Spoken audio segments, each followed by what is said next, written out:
দীপজানি ঠাম্মির চ্যানেলে সবাইকে স্বাগত। নতুন পুরনো সব বন্ধুদের স্বাগত। ওয়েলকাম টু মাই চ্যানেল দীপজানি ঠাম্মি। গল্প বলির আসরে আজ তোমাদের সাথে শেয়ার করব প্রতিমা ঘোষের খোলস গল্পটি যদি তোমাদের ভালো লাগে তাহলে লাইক, কমেন্ট আর শেয়ার করে দিও, আর চ্যানেলটিকে সাবস্ক্রাইব করে পাশে থেকো। কানাডার শীতের রাতের খাওয়ার টেবিল গোছাচ্ছে খুব দ্রুত হাতে বেবি। এই সময় যত বেবির মাথায় ভাবনাগুলো আসে, পরের দিন কি করতে হবে, কোথায় যেতে হবে, ভাবতে ভাবতেই হোয়াটসঅ্যাপে কল আসলো। কৃষ্ণেন্দুর ফোন। তুমি শিগগিরই আসো, তাড়াতাড়ি চলে আসো, তোমার সাহায্য চাই, এক্ষুনি আসো, খুব আর্জেন্ট। কৃষ্ণেন্দু হচ্ছে গিয়ে বেবির বোনের পর। কৃষ্ণেন্দু বউ মানে বেবির বোন হলো সৌমিলি।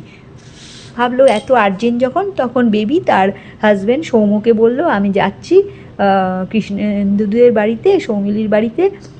বললো আচ্ছা সাবধানে যাও, রাস্তায় বরফ এখনও। সেই সব সামলে গাড়ি চালিয়ে যখন সৌমিলিদের বাড়িতে পৌঁছলো, দেখলো বিধ্বস্ত অবস্থা কৃষ্ণেন্দুর। তাড়াতাড়ি করে কৃষ্ণেন্দু বলল এত কি আর্জেন্ট কল তোমাকে দিতেই হলো? বলল কেন? বলল যে দেখো, তার সারা চোখে মুখে তখন শোকের ছায়া। বলছে যে সব কথা বলার ভাষাই যেন হারিয়ে ফেলেছে। বেবির হাত ধরে দ্রুত নিয়ে গেল ড্রয়িং রুমে। বেবি দেখতে পেল মেঝের কার্পেটের ওপর ছোট বড় সুটকেস অনেকগুলো রাখা। আর কৃষ্ণেন্দুর শরীরে তো খুবই ক্লান্তির ছাপ আর খুব দুঃখের ছাপ, কিন্তু ওর বোন মানে সৌমিলি, বেবির বোন যে সৌমিলি, ও পরিশ্রান্ত আর ওই সুটকেসগুলো গুছাচ্ছে আর বেরিয়ে বাইরে যাওয়ার ড্রেস পরে আছে। কিন্তু দিদি বেবিকে দেখে ও না দেখার ভান করলো। আর তারই মধ্যে কৃষ্ণেন্দুর দিকে তাকিয়ে খুব রাগতভাবে তাকালো, যেহেতু বেবিকে ডাকা হয়েছে। তো বুঝতে না পেরে বেবি বলল তোরা কি কোথাও বেড়াতে যাচ্ছিস নাকি, বাড়ি চেঞ্জ করছিস, কিছুই তো বলিসনি, রোজই তো প্রায় দেখা হচ্ছে, কারণ দুজনের বাড়ি পাশাপাশি পাড়ায়। বললো যে না না, আমরা কোথাও যাই। তাহলে কি নাটকের রিহার্সালে কোথাও যাচ্ছিস? কারণ বেবির বোন সৌমিলি ওইখানকার লোকাল একটা নাটকের গ্রুপের সঙ্গে যুক্ত হয়েছিল, আর সেখানে সে নাটক করতো। তা বললো আচ্ছা, সৌমিলির কাছে গিয়ে প্রশ্ন করলো আচ্ছা দূরে কোথাও কিছুদিনের জন্য কি যাচ্ছিস, শীতের পোশাক অনেক নিতে হচ্ছে, এটাই কি প্রস্তুতি? কোনো উত্তর দিল না সৌমিলি। কৃষ্ণদত্ত দৌড়ে এসে বেবির হাত ধরে হাউ হাউ করে কেঁদে বলল বেবিদি, সৌমিলি চলে যাচ্ছে আমাকে ছেড়ে, ও ধ্রুবর সঙ্গে ঘর বাঁধবে, আমাকে আর সহ্য করতে পারছে না। আমি নাকি এক প্রাচীনপন্থী একগুঁয়ে মানুষ, সারা জীবন আমার সঙ্গে থাকলেও নাকি দম বন্ধ হয়ে মারা যাবে। কৃষ নাকি অমানুষ হয়ে যাবে, কৃষ ওদের ছোট ছেলে, একমাত্র তোমার কথা শুনবে, তুমি ওকে আটকাও, ও সব দায়িত্ব নিয়ে আমি ওকে বড় করছি, ও সব কাজ আমি করে দিই, আমাদের একমাত্র সন্তানও, শোকে মা বাবা বাঁচবে না। একটু থেমে বলল সৌমিলি একটা মোহে পড়ে গেছে, সেটা তো ক্ষণস্থায়ী, ওটা তো নাটক, নাটকের ভালোবাসা, ওদের ভালোবাসা ওইটা তো স্টেজের, ওইটা তো সংসার নয়। আমি কথা দিচ্ছি সৌমিলিকে আর কখনো বকাবকি করব না, আর কৃষের জন্য সব সময় যেরকম ভালোবাসি সেরকমই ভালোবাসবো, আমি ওদের ছাড়া বাঁচতে পারবো না বেবিদি, ওরা আমার সব। সৌমিলির এইসব কথা শোনার ইচ্ছাই নেই, ব্যাগগুলোর দিকে নিজেই গোছাতে ব্যস্ত। হঠাৎ করে অপ্রত্যাশিত পরিস্থিতি দেখে কৃষ্ণেন্দুর কথা শুনে বেবি তো একদম হতভম্ব, কিছু বুঝতেই পারেনি। এত পাশাপাশি থেকে বোন হয়ে বোনের এরম এগিয়ে গিয়ে সৌমিলি হাতটা ধরলো, বেবি হাত চেপে ধরলো। সৌমিলি এসব কি করছিস? কৃষ্ণেন্দু যা বলছে সব সত্যি? ভাবতে পারছি না তুই কৃষ্ণেন্দুকে ছেড়ে অন্য পুরুষের সঙ্গে ঘর বাঁধতে যাচ্ছিস। তোর একসঙ্গে দীর্ঘদিন পড়াশোনা করে ভালোবেসে বিয়ে করলি, আর তারপর তোদের বিয়ে নিয়ে কত আপত্তি ছিল, আমাদের কথাতেই বোঝাতে হলো, মামা মামিকে, বিয়ে হলো, কানাডায় আসলি, সুন্দর করে সংসার করলি, তারপরে তুই চলে যাবি? কোনো কথাই সে শুনছে না। বেবির চোখ তখন অভিমানের জলে ভরে গেছে। বলল, বসে পড়লো কৃষ্ণেন্দু, হাঁটু গেড়ে বলল বেবিদি তুমিই পারো ওকে বোঝাতে, ও ভুল পথে যাচ্ছে, নকল মোহে পড়ে গেছে, নাটকে স্বামী স্ত্রীর অভিনয় করে, প্রেমিক প্রেমিকার অভিনয় করে, ও বোঝেনি ওটা অভিনয়, পর্দার মঞ্চের স্বামী স্ত্রী, ওটা বাস্তব নয়, সংসার করা নয়, নকল নকল। আমার সঙ্গে 9 বছরের বিবাহিত জীবন, 10 বছর একসঙ্গে থাকলাম, এই সব মিথ্যা হয়ে গেল, আর বছরে 2-3 বার নাটকে স্বামী স্ত্রী সাজাটাই সত্যি হয়ে গেল। এই ড্রয়িং রুম, নিজের পছন্দ করে আনা ফার্নিচার, পর্দা, সব অ্যাকাউন্ট, জয়েন্ট অ্যাকাউন্ট, বাড়ি গাড়ি, একমাত্র সন্তানকে গড়ে তোলা, বেড়াতে যাওয়া, সব মিথ্যা। আর ওর 40 বছরের জন্মদিনে ওর পছন্দের টেসলা গাড়ি দেওয়া, সব মিথ্যা হয়ে গেল। দুজনের নামের অক্ষর দিয়ে ছেলের নাম রাখা। সৌমিলি এতক্ষণ চুপ করে ছিল, তারপর হঠাৎ নড়ে উঠল। দিদি, আমার মানুষ চেনার ভুল হয়েছিল। বন্ধু আর স্বামী দুটোর মধ্যে অনেক পার্থক্য হয়।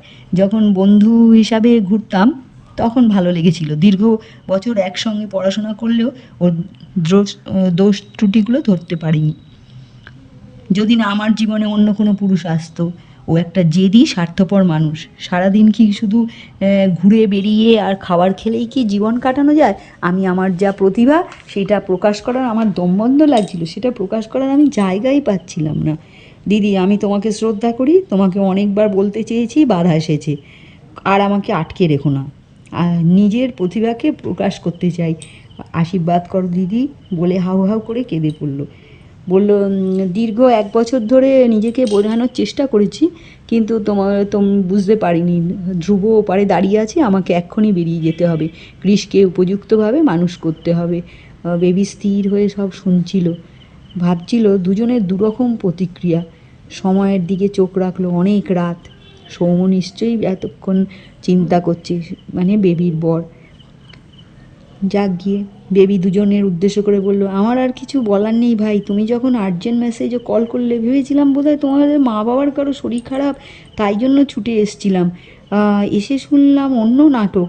একজন ঘর ভাঙছে, ভেঙে অন্য ঘর গড়তে যাচ্ছে। তোমাদের ঘরে উই পোকা বাসা করে ভেতরে ঝাঁঝরা করে দিয়েছে কৃষ্ণেন্দু। নিজেও বুঝতে পারোনি বা বোঝার চেষ্টা করনি। ওপরটা সুন্দর করে সাজানো ছিল যে, তোমার পাশে যে শুয়েছে, যে বিশ্বস্ত মানুষ মাথা গুঁজে ফুঁপিয়ে কেঁদেছে, বুঝতেই চাওনি বা বুঝতেই পারোনি। ভেবেছিলে যেমন চালাবে তেমনি চলবে।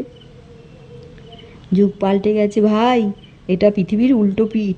নিজের দেশের খবর নাও, দেখবে কত ঘর ভেঙেছে, আবার নতুনভাবে গড়ছে। সৌমিলিকে আর রাখতে পারবে না, ও শক্ত খুঁটি ধরে ফেলেছে। নিজের প্রতিভাকে প্রকাশ করতে চায়, নিজের মতো করে বাঁচতে চায়। তুমি পাশের বালিশে মাথা রেখেও বুঝতে পারোনি। ওটা তোমার ব্যর্থতা। তোমাদের মতেই তো বিয়ে হয়েছিল। আমরা এত বোকা, এত ছলচাতুরি, গোপনীয়তা কিছু বুঝতেই পারলাম না। প্রথমে আমি এসে ভাবলাম এটা নাটকের সংলাপ বলছে। সৌমিলি বেবির কাছে বলল, 1 বছর ধরে বলার চেষ্টা করেছি দিদি, তোকে বলতে পারিনি, এবার আমাকে যেতেই হবে। চলে গেল। জীবনের নিয়মে সময় কেটে যেতে থাকলো।